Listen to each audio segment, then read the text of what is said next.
So someone asked me how we do the stitch lines, and I'm going to show you a very simple method for beginners especially.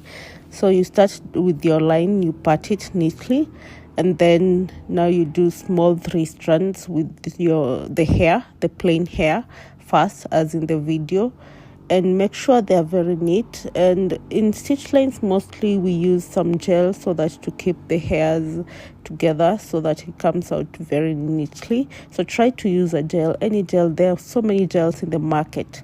Now after you've done the 3 strands from behind, you leave the front part because we have to protect a hairline.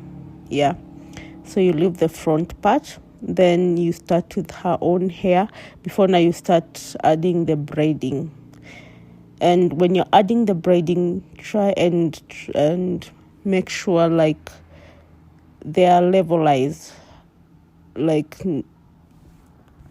just try not to use very, very small braids like we do in the normal cornrows, but here you just try to use at least medium size, and it depends on the size of the stitch lines that you're doing. So you just keep adding the braid as we do in the cornrows. You keep adding, and just step by step, and until you get to the end. You just keenly watch the video how I'm adding the hair and going. And by the way, we have different hands when it comes to plaiting. Some people stand from behind, the styles.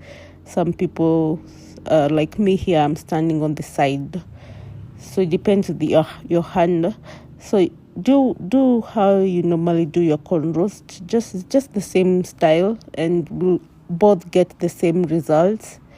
It's just the same thing. So you just add how you normally do it. So don't try to follow mine because we have different hands. But if you do it from the side, it's still good for you. You can just go with the flow.